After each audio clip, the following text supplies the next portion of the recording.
Hi guys, Rilus Dana here for Dana and Associates and Mott Legal. It is Webinar Friday, coming to you at a new time. It is noon, so that makes this a lunch and learn. At least it's noon in Arizona Pacific time. Maybe you're watching somewhere else later today or in a different time zone today, or maybe you're watching in the future. So thanks for tuning in to the viewers from the future. Today's topic, we want to talk about trustees. So in doing this webinar, doing this event, what we've been doing is just seeing what the relevant topics are that come up, or see if there's any repeating themes or repeating questions that we get from our clients or for people calling our office, asking questions, and then relating that information back out to the public. So if you have any questions that you'd like us to talk about, let us know. Leave a comment. You can email us before the show and let us know what you'd like us to talk about. So today's topic is trustees. So we'll talk about what is a trustee, what to do if you are one, or if you're a personal representative. So if you're the person that's in charge, what you should do, and then also how to choose this person when designing your plan, how to choose the person or company that you want to serve as the trustee to manage your plan. So let's see, I want to go ahead and share my screen here. Oh, looks like I got to preferences. All right, share screen.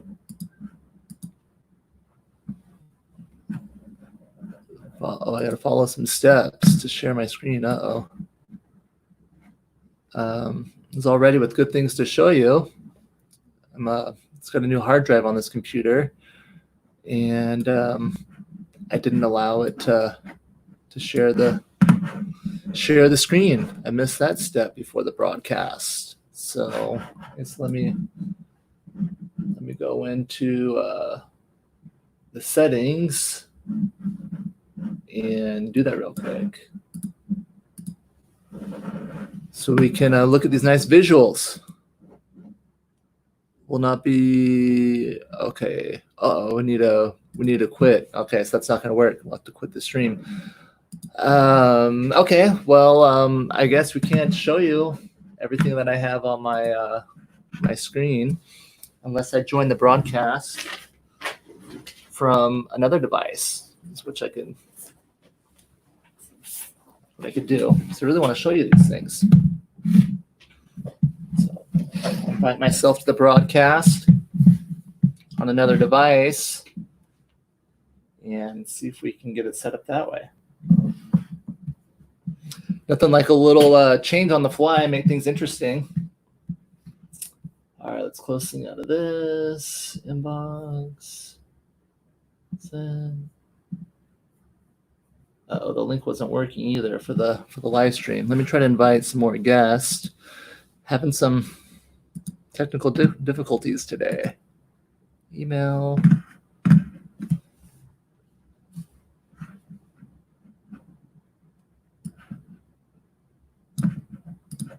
Got Anna trying to join us, and Attorney Will Graves might join us as well.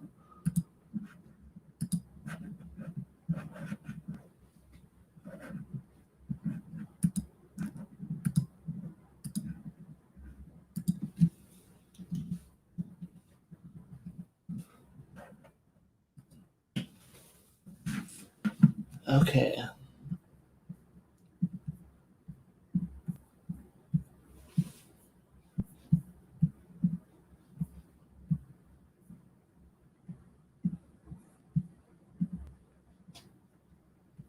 Oh, it's still not working.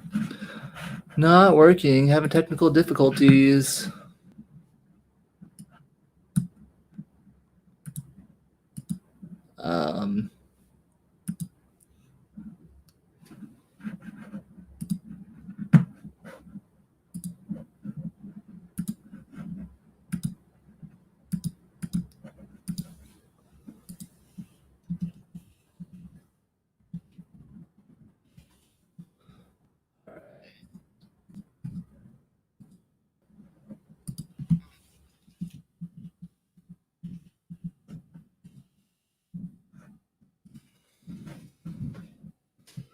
That one worked.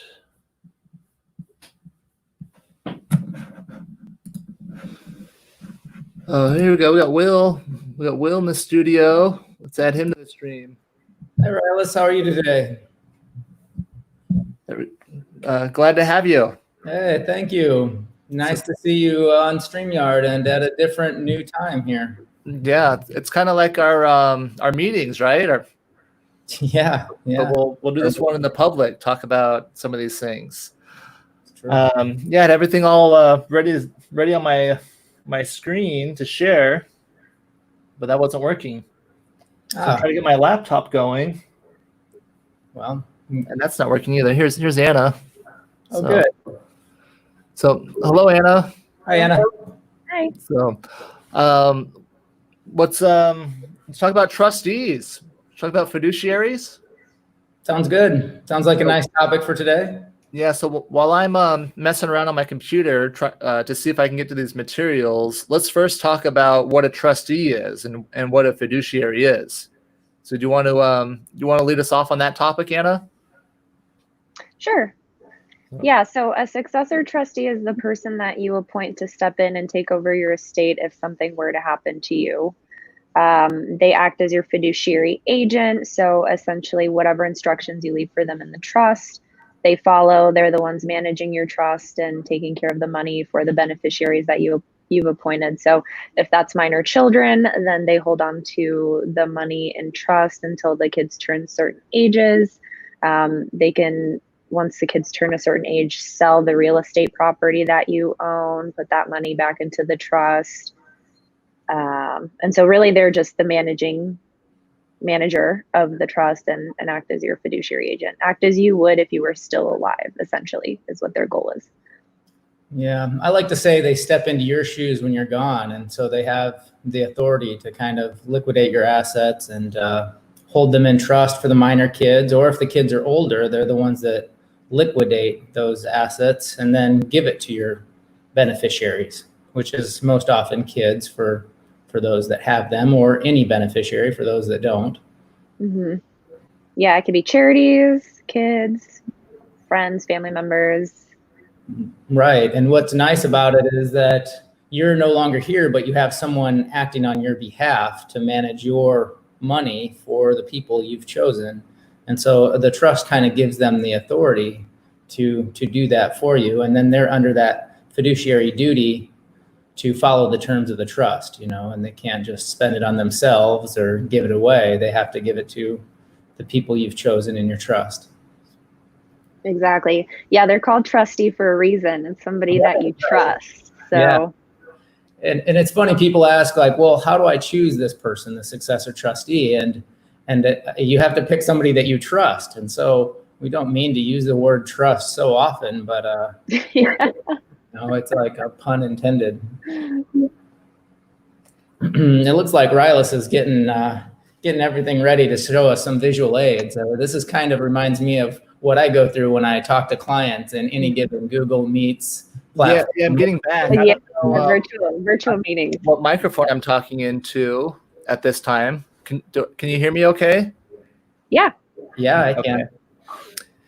Yeah, this is like the virtual meetings, huh? Trying to figure everything out. Usually you start off by just getting all those technical kinks worked out.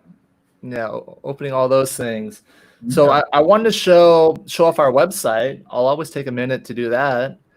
Right before we started this broadcast, I got an email from our web developer saying that we got some new content here on this frequently asked questions page. Or maybe it's not showing up here. Let's see. Here we go. Yeah, do a refresh here. So we got some new videos here. Ooh. So what is an estate? That's something that a lot of people don't always know. It's not always obvious, right? What is an estate? So this video, breaks that down. We have a lot of common questions here. We spent a lot of time developing this content. So this, just like we go live on this webinar to help people, these videos are created out of the same thing. So what is probate? All of those things. And those were created from, let's see if I can open it. Oh, got a problem. Let's repair it, I guess. Well, at least viewers that do go to our website and check it out, they should be able to do it no problem. Yeah, so they can watch the videos, no problem. Yeah. Here's that PowerPoint. So this is what we use during our meetings. Are you guys using this, Will and Anna? I am, yeah. Yep. So Yeah. this is the script to all of those videos. So there's a lot of content there. But you guys talked about some, what a fiduciary is and what a trustee is. So we use this green little visor throughout the videos. That bookkeeper hat is how I see it. So the bookkeeper, that's who's in charge of the money. So the fiduciary. And let's see. So fiduciary, the green visor is a person who's managing property for the benefit of another. So in a trust, that person's called a trustee. In a last will and testament, that person's called a personal representative. Sometimes people refer to that as the executor. So do you guys, people talk a lot about the executor. Who is the executor? It's like, well, maybe no one. We need more information to figure out what they mean by executor. Mm-hmm. In a power of attorney, the fiduciary is the agent. Okay, so today we want to focus on the trustee and the personal representative, so the people that manage things after they're gone. And let's talk about what an estate is too. So what is an estate? This is our friend, we call him Mr. Estate, this guy with the crown. And an estate is everything that a person owns, whether alive or dead. So he's got a house, a bank account, an IRA, and life insurance. All of those things are part of his estate. After he passes away, they're still part of his estate. Now, let's talk about trust. So we're going kind of fast. We're skipping some of these things like probate and estate, but you can go through and watch the videos if you want more explanations on those topics. But a trust, how would you describe a trust, Will? What's the basic description of a trust?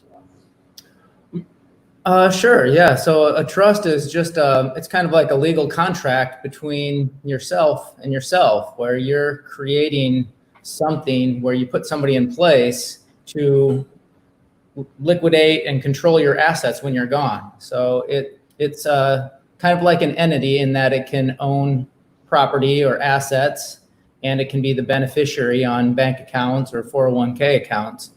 And and you fund it by moving assets into it that way. And that way your successor trustee can take over those assets if something were to happen to you.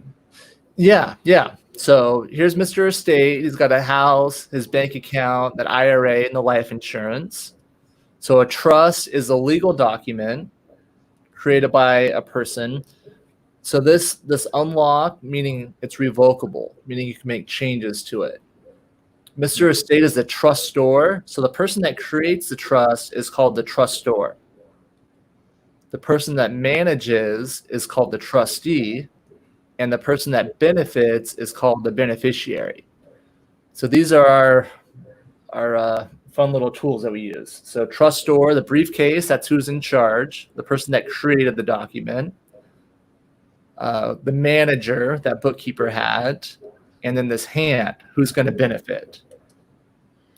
So he transfers his house into the trust, his bank account into the trust, the IRA doesn't go into the trust, but he leaves beneficiaries designated. And same thing with the life insurance. All right, so Anna, let's ask you a question. So what assets are part of his estate? So technically all of the assets are part of his estate. The assets that are in the trust are protected by the trust. The IRA and life insurance, if they're outside of the trust, they're still part of his estate, but they have beneficiaries listed directly through that institution or company so that they avoid probate in that way. Yeah. So everything is still part of his estate.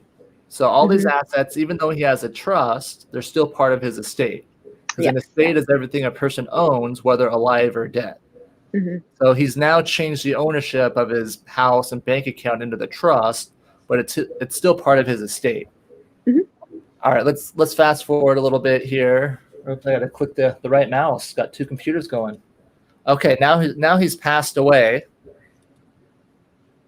So there's no longer a trustor. Once the creator of the trust passes away, it becomes irrevocable at that time. So no one can change the wishes at that point. We need a new trustee appointed, which that's what we want to talk about today. So the trustee, and who are the beneficiaries? The IRA, as you're mentioning, Anna, it gets paid to the beneficiaries listed there. So that transfers directly to those people.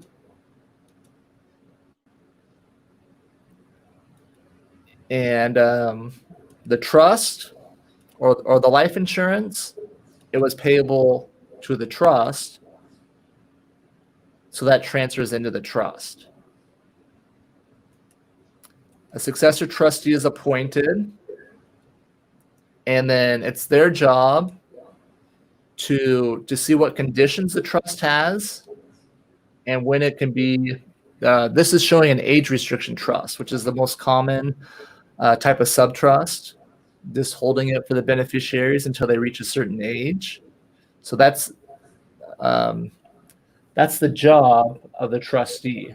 So that this is their instructions, what they're supposed to do.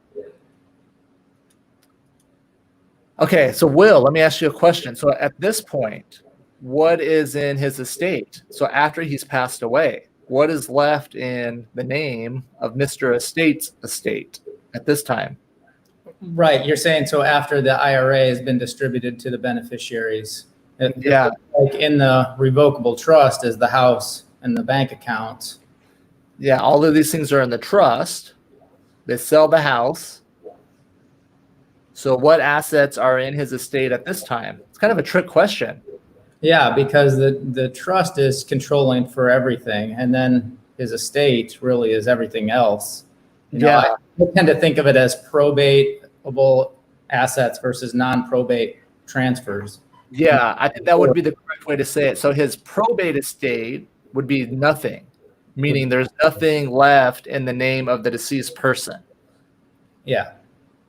Because everything is in the trust. We have a way to transfer ownership of all of the assets. So we would say there is no probatable assets in the estate, I think would be the correct way to say it. Yeah. That's Technically, all of these things that he owns, everything you own, whether alive or dead, is part of your estate. Now, probate is one concern. The estate tax may be another concern. Let's talk about the estate tax briefly. So, Anna, who has to pay estate taxes? Anybody whose estate is over 11 million for a single individual. If you're a married couple, it's 22 million as of this year. Right. So it's 10 million adjusted for inflation. So yeah, it's like 11 and some change. So it doesn't affect too many people, is what it comes down to. So the estate tax, we only have to deal with that if we're 10 million and above. So we're not concerned about the estate tax, but what affects more people is probate. So what is probate, Will? Sure. So probate is very briefly and summarized is the court process of taking title out of the name of a deceased person and putting it into the name of a beneficiary. So if we had an account over here where my mouse is hovering, still in the name of Mr. Estate. Yeah. With no, not in his trust and not listing any beneficiaries, then probate is the process where we collect that asset.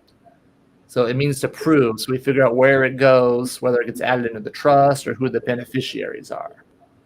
So, okay, so yeah, estate, trust. It's kind of complicated, isn't it? So what is an estate? What's in a person's estate? So the main goal of estate planning is to avoid probate. So just have a way to transfer all of those assets. And the duty of this trustee is to follow the instructions there. So in this case, the ages of the beneficiaries, there's an 18-year-old, a 21-year-old, and a 33-year-old. The terms of the trust say 1/3 goes out at 20, half goes out at 25, and then the balance at age 30. So the trustee, this oldest one, gets his share, and he can go away. And the other two, their share will be held in trust for them.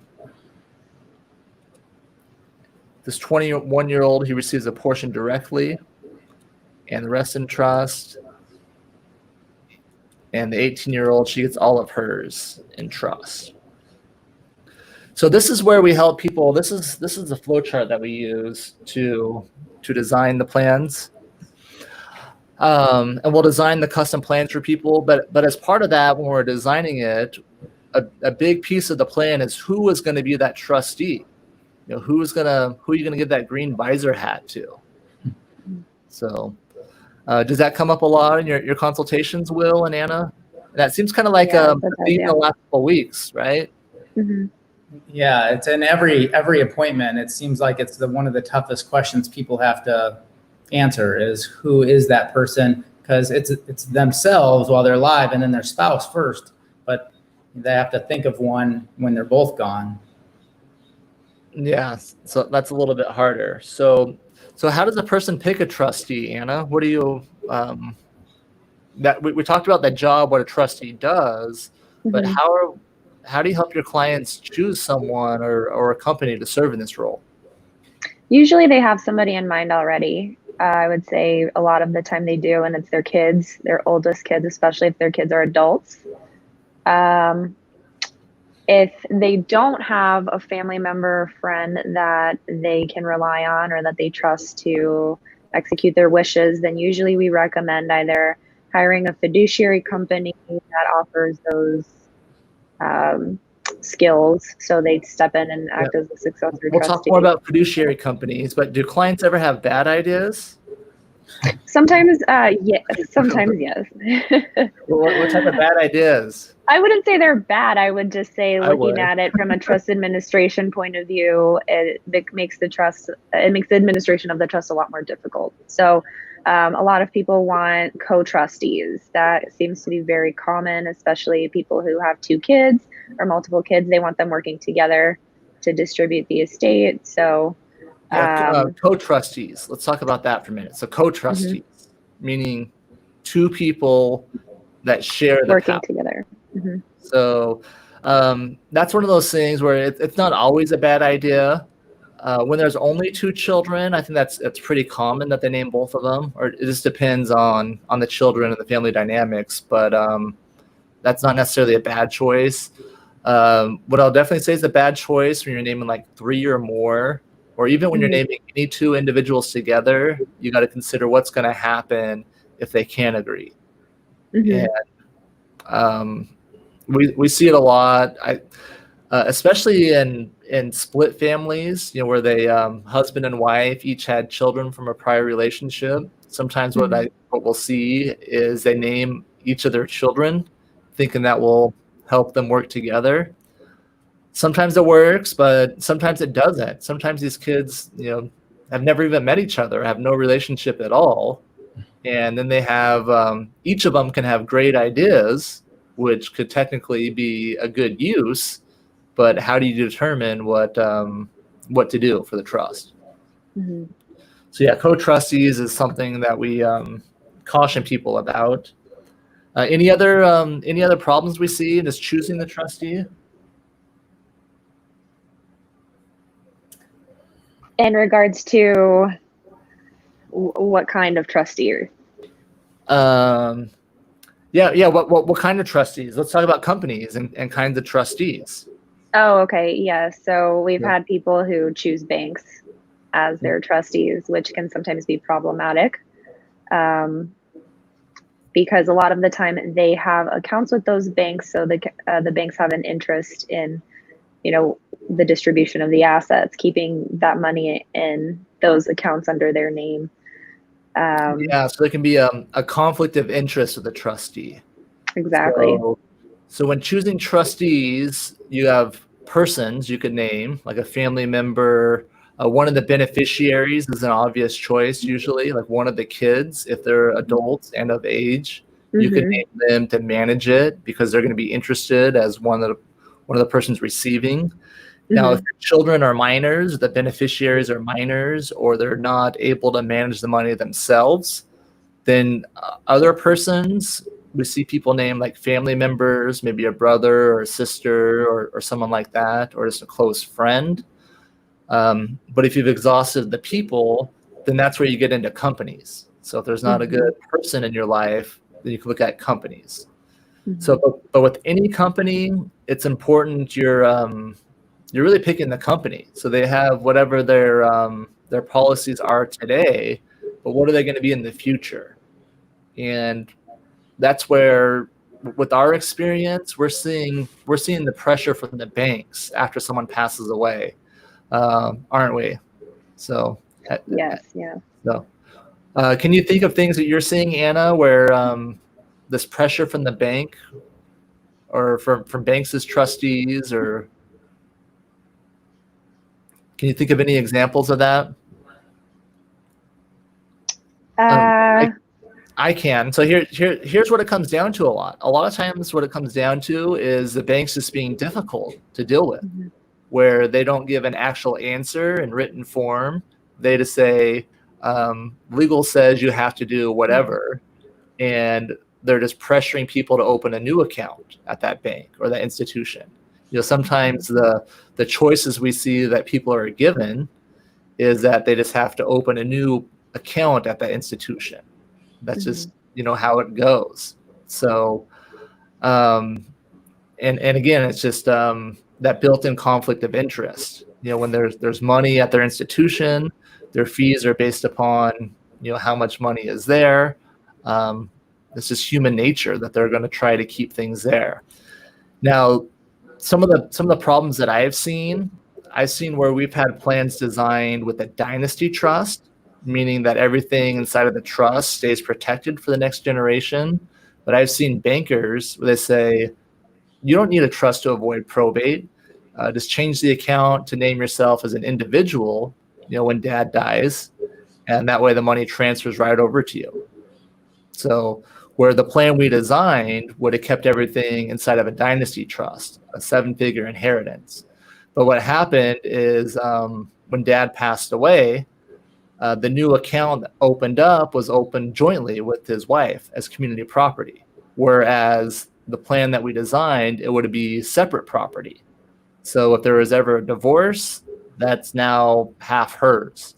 Or if there's any kind of liability, like a car accident or anything like that, those monies are also at risk. So that's some of the pressure that I've seen, or that's a way to describe it. Now, do we have what companies could we recommend, Will? As a fiduciary, you mean? Yeah. Yeah, so I know we have one called Mott Legal, and I sometimes talk to clients about, using Mott Legal as a fiduciary, and we have them then sign a conflict waiver disclosing that. And we're very forthcoming in sharing what those fees are. Part of the problem of naming a fiduciary is that you kind of have to trust what their fees are going to be in the future, since, it could be. I want to share those fees right now on my screen. Oh, good. Okay. The reason that Mott Legal got into that business, it's something that I considered for a long time, but the reason I finally did it is I wanted to make it easy for people to shop and find fiduciaries. So I threw my own hat into the ring saying, okay, we'll offer these services. Here's what our fees are. So this is a good starting point. So we've talked, Will and Anna, where, when people are searching for trustees, that I want you to show them this tool just so they have a baseline, and then they can go and decide who the best choice is. So let me see if I can get this on my screen again here. All right.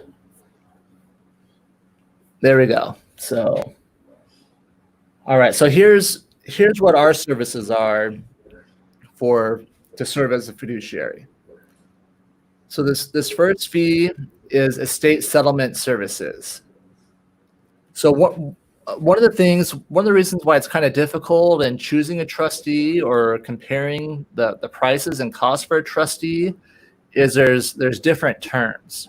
So estate settlement refers to the process after a person passes away. So that's the collecting all of the assets, distributing everything. So it's a bigger job. And then we'll see another fee here in a second, which is trustee services. So what trustee services are, so after a trust has already been established, like in the second year, so a trust for a minor beneficiary, or what we saw earlier for the people under the age of 30. So in years 2 and 3 and beyond, this is the fee to serve as a trustee. So this is a lesser fee. So that's just, when people are shopping for trustees, that's one of the first things that I'll point out is I'll say, talk to your banks, talk to your institutions, but, be aware of trustee services versus estate settlement services. Those are two very different things. And the other thing we talk about as well is just whatever company you name, there's no guarantees that's going to be their prices in the future. So you're really trusting that institution and company. So estate settlement, let's talk about what that is. So this is where you name Mott Legal as a successor trustee. And then after the person passes away or they become disabled, the trustee identifies, locates, and collects all the assets. They notify the creditors, hire and consult with third-party advisors for asset management, tax preparation, real estate, and transactions. So as attorneys, we're good at the legal stuff, but we outsource the managing money. Whereas, banks and a lot of the financial institutions, that's what they do, but they bring in lawyers to do the legal work. So kind of the conflict of interest goes the other way. The work that we're good at is the legal work as lawyers. So as part of the services, we communicate and file all the necessary documents with the IRS and the state agencies, determine what debts are valid of the estate. And like we were talking about earlier, we have the trust and the estate. So depending on what type of work we're doing, if all the assets are inside of the trust, everything that we're transferring, and there is some debt left behind in the name of the estate, just in the name of the individual, that puts us in a better negotiating position to deal with those debts. So not all of those things have to be paid. If we're doing a probate, so transferring assets out of the name of the deceased individual, then you have to deal with the creditors. You have more of a duty. You have to settle with the creditors, but that doesn't mean paying them in full. It just means getting a settlement with them. So our fee for Mott Legal serving as trustee, the minimum fee is $10,000. And one of the challenges finding a trustee is not a lot of banks want to do it unless the person has a lot of money. By a lot of money, I mean like 5 million, like liquid is what they want to see. Like a lot of these big banks, they want to see like 5 million in their bank that they can manage. So a lot of people just don't meet these requirements. Would you say, Will and Anna, so when people are searching for trustees, has that been a challenge? Have you seen? It's a challenge for people to figure out the fees of fiduciary companies, because I think while we're very forthcoming in sharing this, a lot of these other banks and so forth, they don't. I've had clients stress that I've looked at other companies, but I'm just unclear on what they charge. Yeah, and some of those companies are, they might kind of bury those fees, Yeah. and not disclose them as much. So these fees, for the first 500,000, 3.5%, next 500,000, 2%, and the next 2 million, 1%, and then anything, or the next million is 0.5%. So the way this is designed, it's kind of so even a smaller estate, or there's a lot of liability in serving as a trustee. That's why we have our minimum fee of 10,000. Just by being the trustee, you open yourself up to the liability of all those beneficiaries.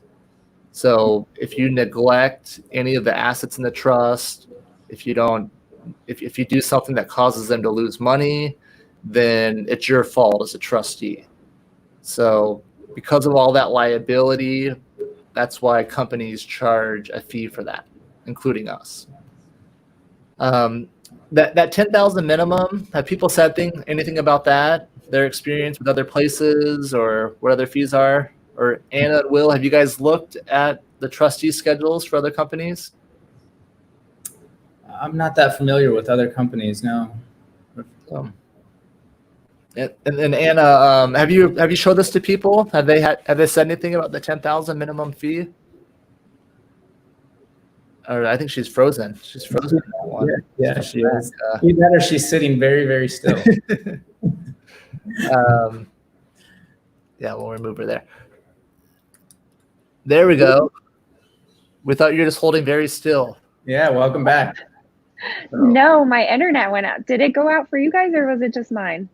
I think just you. Yep. Oh. So where are you at today, Anna? I'm at home. You're at home. And where are you at, Will? At home as well. Home well. Home Nice. Friday, I guess. Yeah, so 10,000 minimum fee. Have you had clients say anything about that, Anna, or have you seen minimum fees from other places? I believe that we talked with one of the banks, and they had a minimum fee and then also a fee of $5,000 a month. Wow. So yeah. So yeah, so like definitely, it needs to be a big estate in order for somebody to want to engage with them. Yeah, I've seen where companies, some of the big banks, have minimum fees around 30,000, 25 and 30,000. Mm-hmm. So it's that they, even if they don't have a minimum account size, just their minimum fees are pretty high, 20 or 30,000. So what would happen if somebody named a bank like that with very high fees and then they passed away? Can the beneficiaries change successor trustees? Ooh, great question. Because that happens quite a bit. And like the typical attorney answer is maybe, it depends. So what I've done in the past is I've gone to the bank and say, hey, you're named. Do you want to serve, or will you do a declination? Will you decline to serve? And then they usually look and see how much money is there, or usually they're pretty good. I've had good success in getting companies to decline to serve when it's just not the right situation. So other times, depending on the terms of the trust, that says what the process is to remove the trustee. Now, when clients name a corporate trustee and they have their suggested language, a lot of time that's what that language is. They're trying to lock in that client. They're trying to make it where it's hard to change and remove them. So, do you remember that, Will? I think you had a client recently that was naming one of the big financial institutions, and they had all their suggested language, and we made them aware that we represent them and not that company, and that we don't necessarily know or think all that language is in their best interest. Right. So I think good planning is about flexibility. I like the power to kick out trustees and replace with someone else. We don't want anyone taking advantage of a situation. We don't want beneficiaries in a place where they have to lawyer up to go to court to get their rights enforced. Yeah. Okay, so we talked about the estate settlement services and then the trustee services. So that's for the ongoing services after the trust is already created. So the first $500,000 is 1%. Next, 2.5 million is 0.5%. And again, still the minimum fee on those of 10,000 a year. So it's just the liability involved. And a lot of these banks and institutions are going to be around that, or if not more. It's just how easy it is to find that information. But my experience shows, what I've seen, most trustees charge at least that. And especially if you're naming a big place, a big bank, they're going to charge at least that in all their fees. Yeah.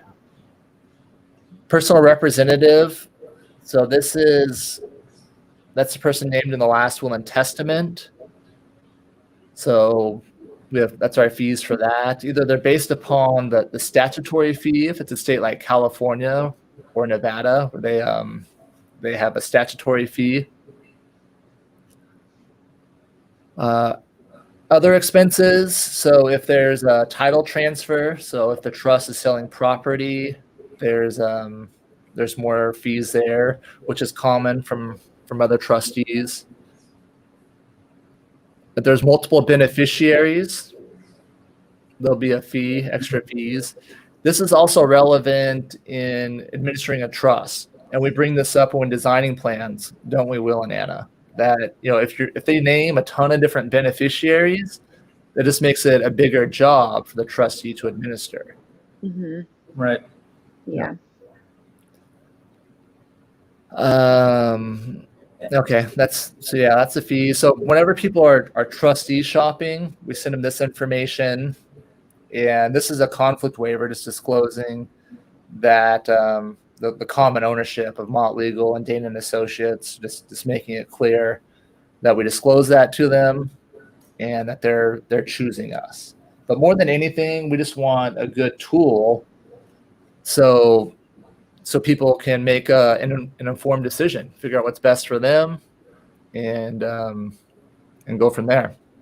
And people should keep in mind too, even if you don't use a fiduciary company and you use a family member or a friend, that they're still allowed in most trusts and most of the time to take reasonable compensation for services. And I always recommend that they do. Whenever I represent a trustee, I recommend that they pay themselves. Mm-hmm. And it's because of that liability, like we're talking about. Yeah.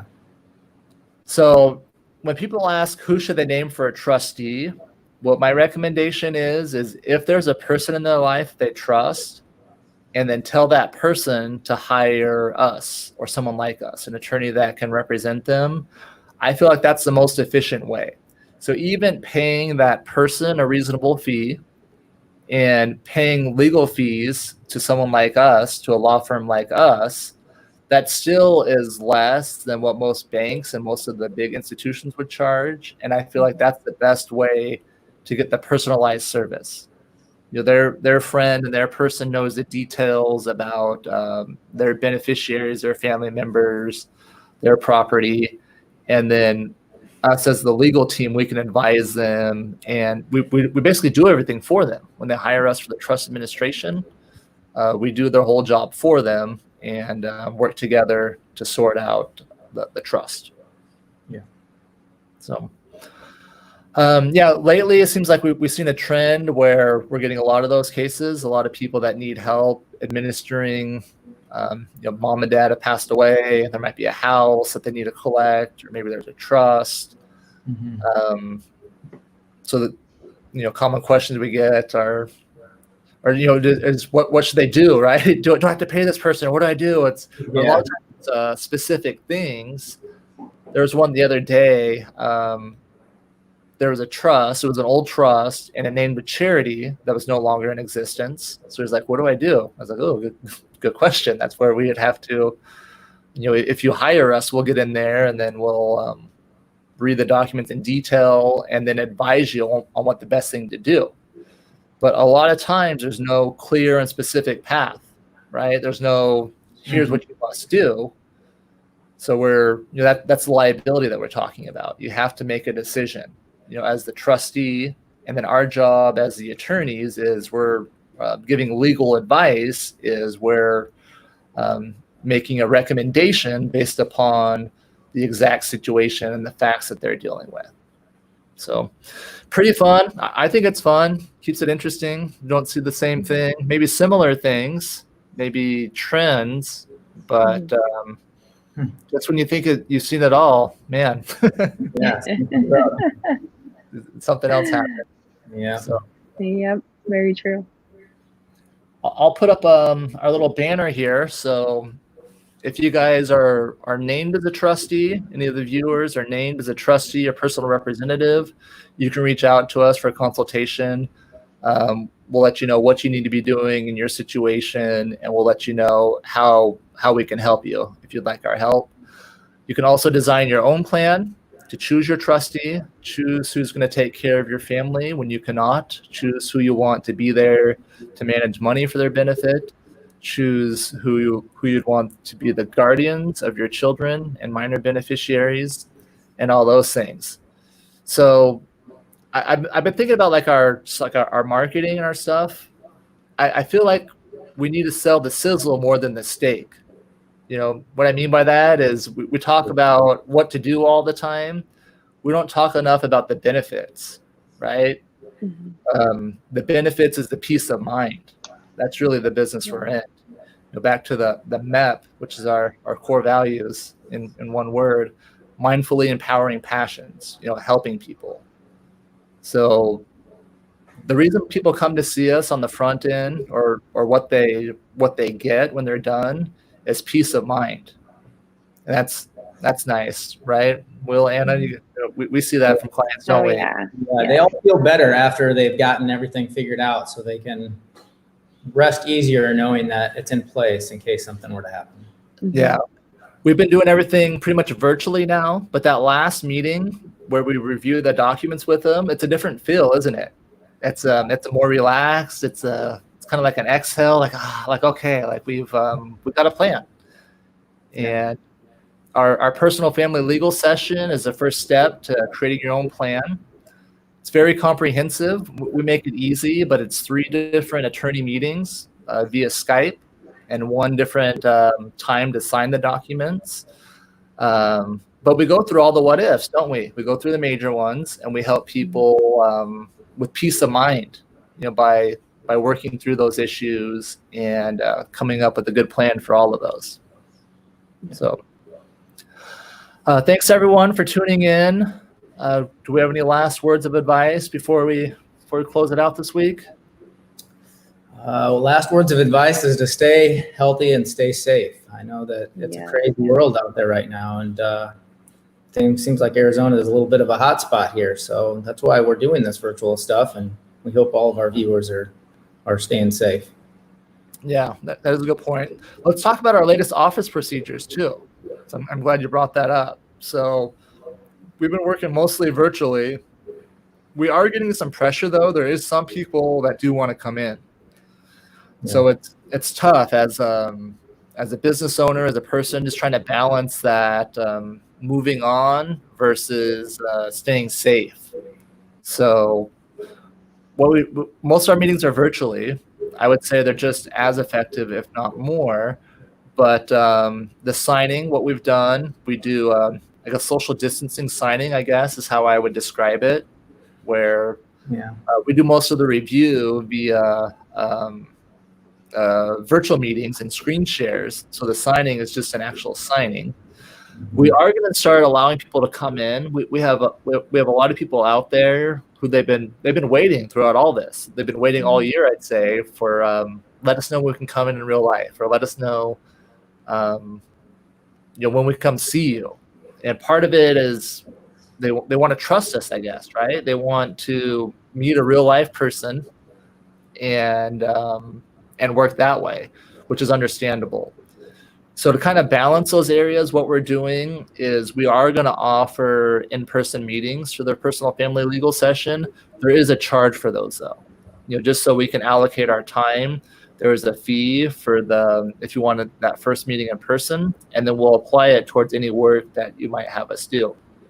If you don't need us to do anything beyond that first meeting, then that's it. We both walk away friends, and we can just make sure that we save our time, or that we have time allocated for the people that do want our help.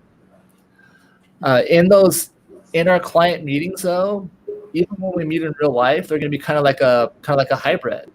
We got plexiglass things coming, and then we'll be doing all the materials digitally. So even though we'll be in the same room, we'll be distanced between a plexiglass, and we'll share the information digitally, so we're not spreading germs. So that's kind of our world now. It's interesting.